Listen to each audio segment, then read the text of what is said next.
کسی بھی اشارے پر 2 منٹ کے لیے بریک لگتی ہے تو 4 بھکاری آپ کی گاڑی کا شیشہ بجاتے ہیں۔ اب بعض اشاروں پر ٹول پلازوں پر لکھ کے لگا دیا گیا ہے یہ پیشہ ور بھکاری ہیں، ان کو خیرات نہ دیں۔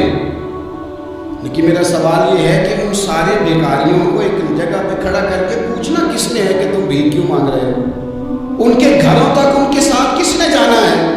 کون آدمی ہے جو جا کے ان سے کہے گا کہ جناب تم کیوں خیرات کے لیے کھڑے ہو، تمہاری مجبوری کیا ہے؟ کہ ریاست کی، حکومت کی، تاجر کی، مالدار کی، تگڑے آدمی کی یہ ڈیوٹی نہیں؟ ان تک رسائی کس نے حاصل کرنی؟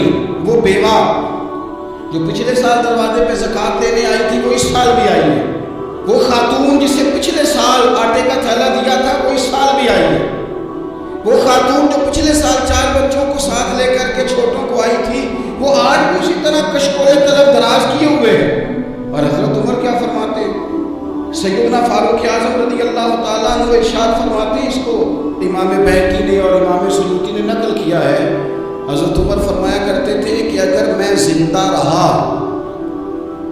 تو عراق والوں میں تمہاری بیواؤں کے لیے ضرورت کا اتنا سامان کر دوں گا کہ بیوی جب تک زندہ رہے گی کسی کی محتاج نہیں ہوگی۔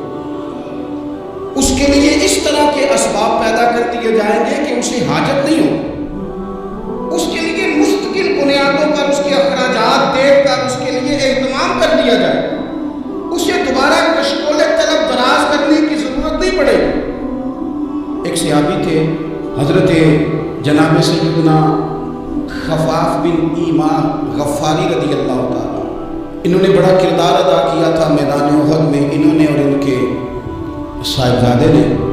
تو ان کی بیٹی ایک دن حضرت عمر کے پاس آئی، اب وہ بیٹی بیاہ کے جا چکی تھی، اس کی شادی ہو گئی تھی۔ حضرت خفاف بن ایمان رضی اللہ تعالیٰ عنہ کی صاحبزادی اپنے سسرال چلی گئی تھی، وہاں اس کا خامد انتقال کر گیا، وہ خاتون واپس آ گئی، وہ حضرت عمر سے ملی، بیوہ عورت۔ اس بیوہ خاتون نے آ کے یہاں تو میرے بھائی کو فوجی بیچارے جن کی بیویاں جن کو ایک تقریر میں تو خوب ایوارڈ دینے کے لیے بلایا جاتا ہے، میں نے یتیمی کا وقت گزارا ہے، مجھے پتہ ہے کہ 2-4 مہینے لوگ آ کے کہتے ہیں کوئی حکم ہوا تو 10 آ جائے، پھر جب 1 سال گزر جاتا ہے تو پھر لوگ کہتے ہیں 4 بھرا نے کام کیوں نہیں کرتے؟ تو ایسے تو نہیں نا کہ ابا ایسے چلا گیا تھا، بڑا کچھ دے کے گیا ہے، کدھر ہے فلانی چیز؟ وہ کا نظریہ تھوڑے عرصے کے بعد اور ہو جاتا ہے۔ آپ نے بڑے بڑے شہداء کے گھروں میں ایوارڈ تو دیے، کیا کبھی آپ نے پلٹ کر دوبارہ غور کیا کہ ان کے بچے کہاں ہیں، ان کی بیوہ کس حال میں ہے؟ وہ زمانے کی تیز دھوپ اور تیز آندھی کا مقابلہ کیسے کر رہے ہیں؟ بغیر باپ کے جو انسان کو کھلے آسمان تلے وقت گزارنا پڑتا ہے وہ کتنا مشکل ہوتا ہے، وہ کس طرح ٹائم گزار رہے ہیں یہ کبھی سوچا لوگوں نے؟